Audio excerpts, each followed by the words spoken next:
नमस्कार, मैं doctor S के अग्रवाल, डायरेक्टर स्काई एकेडमी। बहुत समय बाद मैं आपके सामने फिर अपनी कुछ बात रखना चाहता हूँ। मन में तो विचार आया था कि अब कहने सुनने से कोई फ़र्क पड़ता नहीं है। समाज आगे बढ़ चुका है और शायद मैं ही पुराने ज़माने की बात कर रहा हूँ। लेकिन दिमाग में आया एक बार और ट्राई करता हूँ। कुछ पेरेंट्स को, कुछ स्टूडेंट्स को समझाने की कोशिश करता हूँ। कम से कम दिल में ये तो रहेगा मैंने आखिरी तक अपनी बात कही थी। बाकी मानना न मानना समाज का काम है। एक लंबा समय हो गया मुझे सीए की क्लासेस पढ़ाते हुए। बहुत स्टूडेंट्स को मैंने पढ़ाया है, बहुतों के करियर बने, बहुत सपोर्ट मिला मुझे आप लोगों का। लेकिन इधर में मैं जो परिवर्तन देख रहा हूँ स्टूडेंट्स के अंदर, साथ ही साथ उनके पेरेंट्स के अंदर, वो समाज को किस दिशा में लेके जा रहा है और किस दिशा में लेके जाएगा, वो जब मैं सोचता हूँ, देखता हूँ, तो मुझे खुद घबराहट होने लगती है।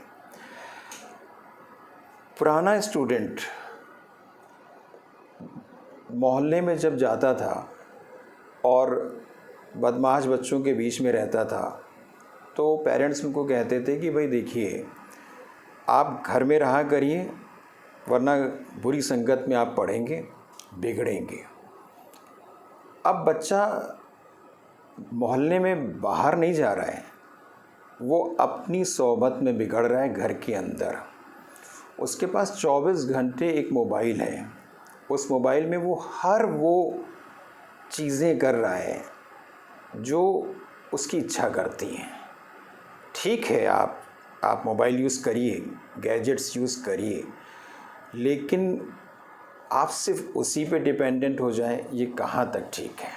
मैं कौन होता हूँ बोलने वाला। जब पेरेंट्स ने अलाउ कर रखा है, जब वो उनकी नहीं सुनते हैं तो मेरी क्या सुनेंगे। उसी मोबाइल से वो अपनी क्लासेस करना चाहते हैं, और क्लासेस भी कौन सी, जो यूट्यूब की क्लासेस होती हैं। ढेरों स्टूडेंट्स की बर्बादी देखने के बाद, उनका करियर बुरी तरीके से बिगड़ने के बाद, जब वो मेरे पास आते हैं अपना सरदर्द लेके, रोना लेके, अपनी समस्या लेके, तो मुझे लगता है क्या इनको कोई समझाने बताने वाला नहीं था, या पेरेंट्स ने बिल्कुल इनको इनके ऊपर छोड़ दिया है। मैं क्या कर लूँगा अकेला, हम सबको मिलके काम करना होगा ना। मैंने स्टूडेंट से पूछा आप यूट्यूब में क्लासेस क्यों करते हैं। उनका कहना है कंफर्टेबल रहती हैं, जब चाहें कर सकते हैं। 1.25 1.5 की स्पीड में पढ़ी जा सकती हैं क्लासेस अगर मैनुअल हों तो टीचर का स्पीड बढ़ाया नहीं जा सकता है ना। फिर जब चाहें जैसे चाहें कर लेंगे, घर में लेट के क्लासेस कर लेंगे। क्या इससे इनका कोई पर्सनालिटी बन रहा है? क्या ये पीढ़ी कमज़ोर नहीं हो रही है? बच्चों ने इस तरीके से अब लोअर पहनना शुरू कर दिया है, घर के बाहर निकलते नहीं हैं, कि उनका मन करता है बस चले तो वो हर जगह लोअर पहन के जाएं। मुझे तो लगता है लोअर को राष्ट्रीय पोशाक घोषित कर देना चाहिए। मैं किसी से कह भी देता हूँ कि बेटा ये सब घर के कपड़े होते हैं, बाहर जाते हैं थोड़ा स्मार्ट लगते हैं, थोड़ा जीन्स वगैरह, ट्राउज़र्स वगैरह, बहुत बुरा सा लगता है उनको। किसी भी बात के लिए मैं पेरेंट्स को कहता हूँ आप बच्चे को समझाते क्यों नहीं है, तो कहते हैं मेरी सुनता नहीं है। आप पेरेंट्स ने अपने समय पे बहुत अभाव देखे, बहुत स्ट्रगल किया, तब आज आप कुछ हासिल कर पाए हैं, चाहे वो मैच्योरिटी हो, चाहे वो रुतबा हो। आप बच्चे को सब कुछ परोस के दे रहे हो। कितनी कमज़ोर पीढ़ी बन रही है, और एक दिन ये आपके लिए बहुत बड़ा सरदर्द भी बनेंगे। उसकी जो इच्छा होती है आप पूरी कर देते हो। एक 11th-12th के बच्चे का विकास दिमागी तौर पे कितना कम होता है। वो जिस कोर्स की बात करता है आप कहते हैं कर लो, और फिर वो उस कोर्स को अपने तरीके से करना चाहते हैं तो आप कहते हैं ठीक है अब सुनता नहीं, अब क्या करें। उसको उनके सब्जेक्ट्स की उसके फ्यूचर की भी जानकारी नहीं, कहीं से सुन लिया, कहीं यूट्यूब में कोई चैनल्स सब्सक्राइब कर लिए, कहीं से कोई इन्फॉर्मेशन मिल गई, बस ऐसे थोड़ी ना होता है। वो बच्चा जो 11th-12th में बेसिक सब्जेक्ट्स मामूली से टेस्ट निकालने में बहुत कमज़ोर महसूस होता है, वो बड़े बड़े कोर्सेज़ की बात कर रहा है और साफ नज़र आ रहा है कि ये 11th-12th की अपनी पढ़ाई भी ख़राब कर लेंगे और आगे भी इनके हाथ में कुछ नहीं रहेगा, फिर भी सुनते नहीं, मानते नहीं है। क्या हम टीचर्स को बाहर जाना चाहिए? क्या मैनुअल कोचिंग्स, मैनुअल टीचिंग ख़त्म करने का वाकई वक्त आ गया है? क्या हम लोग को भी वही करना चाहिए जो सारे टीचर्स ऑनलाइन सेटअप पे कर रहे हैं? शायद, अगर हमें बरकरार रखना है अपने आप को तो। मेरी तो खैर हिम्मत नहीं पड़ती है। मुझे लगता है कि जो एक क्लास में बच्चे का विकास हो सकता है वो ऑनलाइन से तो नहीं हो सकता है। ठीक है, अगर मजबूरी है या दूरी है तो ऑनलाइन क्लासेस आपको बेनिफिट कर सकती, लेकिन प्रायोरिटी पे ऑनलाइन क्लासेस, क्योंकि हमें ठीक लगती हैं, क्योंकि हमें आराम मिलेगा, ये कहीं से आपको आगे तो नहीं लेके जाएगा। फिर पेरेंट और स्टूडेंट्स का आज के दिन नज़रिया क्या हो गया है कि वो एक जैसे रेस्टोरेंट में नहीं जाते हैं, अपनी चॉइस बताते हैं, मुझे ये खाना है, ऐसे ऐसे ये चीज़, इसमें इतना इतना आपको इंग्रेडिएंट मिला के देना है, ये मसाला हम खाना चाहते हैं। तो कोई रेस्टोरेंट वाला ये नहीं कह सकता है कि नहीं भाई हम आपकी मर्ज़ी के बगैर आपको कुछ परोस देंगे, वो आपको वही देगा क्योंकि आप उपभोक्ता हैं, कंज्यूमर हैं।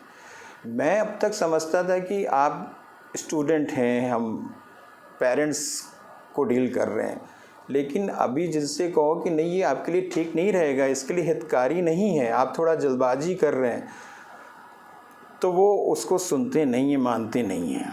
ठीक है, कोई बात नहीं, लेकिन इससे क्या होगा, जितने भी कायदे के अच्छे टीचर्स हैं वो एक दिन हार मान के बैठ जाएंगे और वो भी फिर वैसा ही काम करना शुरू कर देंगे जैसा कि मार्केटिंग कंपनीज कर रही हैं। अगर सही वक्त पे आपने अपने बच्चों पे लगाम नहीं लगाया तो हाथ से निकल जाएंगे। निकल गए हैं, आप चाहे तो आजमा के देख लीजिएगा। एक बच्चा किसी भी कोर्सेज़ में ग्रेजुएशन करके जाए तो उसका दिमाग मैच्योर होता है, उसकी उम्र उस कोर्स को समझने लायक होती है, वो उस स्ट्रेस को झेलने लायक होता है जो उन कोर्सेज़ में होता है।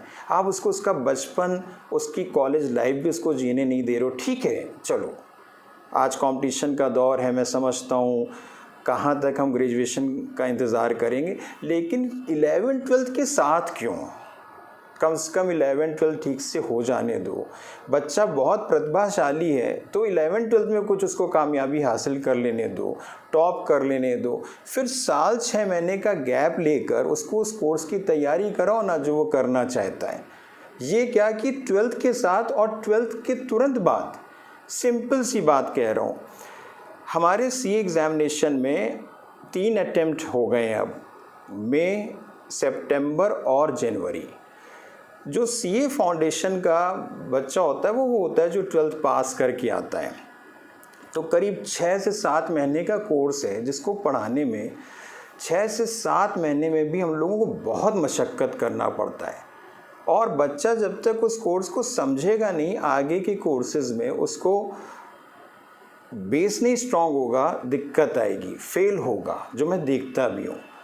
लेकिन बच्चे, पेरेंट्स उतावले हैं कि नहीं मुझे एग्ज़ाम दिलाना है तो सितंबर दिलाना है क्योंकि सितंबर देने को मिल रहा है।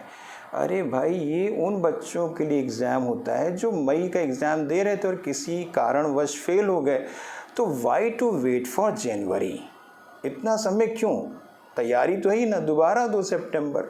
लेकिन जो बच्चा अभी 12th से निकला है उसको अभी बहुत सी सामाजिक और दुनिया की बातें तक नहीं मालूम है। वो सीए कोर्स का जो बेस है, फाउंडेशन बनाना जो उसके लिए ज़रूरी है, उस कोर्स में अपना पैर रखने जा रहा है। वो अगर सितंबर के एग्ज़ाम देगा, मुश्किल से 4, साढ़े 4, 5 महीने में वो उसको बस उतना पढ़ पाएगा कि एग्ज़ाम क्वालिफाई कर ले। क्या अब यही ज़रूरत रह गई है? और फिर आगे चल के क्या होगा, इसकी अगर उनसे बात कर ली जाए तो उसका बुरा मान जाते हैं। मैं तो अपने सीए कोर्सेज़ की बात कर सकता हूँ, हालांकि ये जो अभी स्थिति है लगभग सभी कोर्सेज़ को लेकर है। सभी पेरेंट्स, सभी बच्चे अपने कोर्स को लेके, करियर को लेके उतावले हो रहे हैं, बहुत ज़्यादा किसी की सुनते नहीं हैं।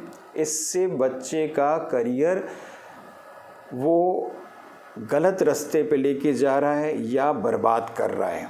आप उन 5% या 2% बच्चों की उपलब्धि देख लेते हैं जो मेधावी हैं, होनहार हैं, और उसकी वजह से किसी को भी आप उसके काबिल समझ लेते हैं, वैसा सा समझ लेते हैं, उस कोर्स में उसको डाल देते हैं और हाथ क्या आता है, कुछ नहीं। फिर बाद में कहते हैं नहीं वो तो ऐसे ही किया था इसने कोर्स। अब ये सोच रहे हैं कि हम इसको ये करा दें।